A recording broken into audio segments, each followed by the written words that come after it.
Straight out to sunset.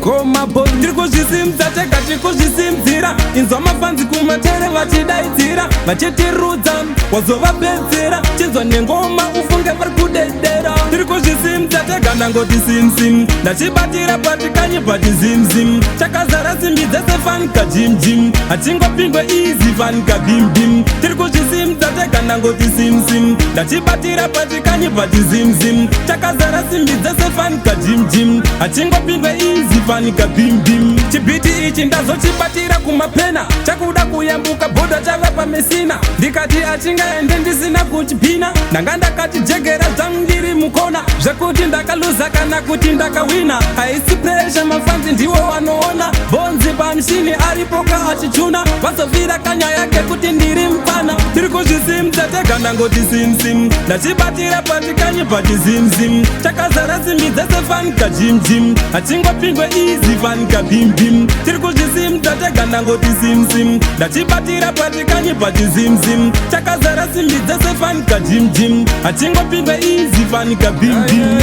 Takanochibhena baba tichisimudza masomo atisina kubatizwa. Dzavo dziri piko dzarira mugaba zvangu ndezvechipo chipadhisi chekuba wangu. Vakanditadza ndichiri kuzimu zvamaembanje nesimbi dzese fanika jimu.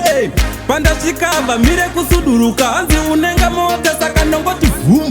Tiri kuzvisimudza tega ndangoti simsim. Ndachibatira patikanyi pati zimzim. Chakazara simbi dzese fanika jimjim. Hachingopingwe easy fanika bimbim. Tiri kuzvisimudza tega ndangoti simsim. Ndachibatira patikanyi pati zimzim. Chakazara simbi dzese fanika jimjim. Hachingopingwe easy fanika bimbim. Chibiti ichi ndazochibatira kumapena. Chakuda kuyambuka bhodha chava pamesina. Ndikati achingaende ndisina kuchipina. Ndanga ndakachijegera dzangu ndiri mukona.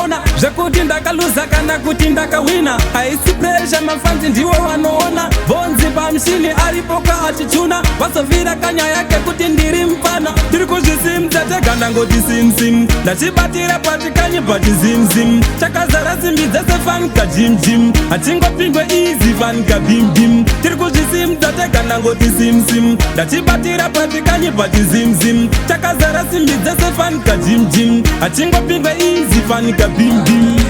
Takanochibhena baba tichisimudza masomo atisina kubatizwa. Dzavo dziri piko dzarira mugaba zvangu ndezvechipo chipadhisi chekuba wangu. Vakanditadza ndichiri kuzimu zvamaembanje nesimbi dzese fanika jimu.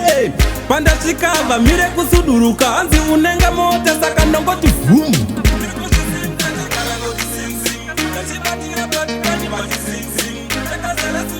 Sunset Records. DJ Buns on the beat.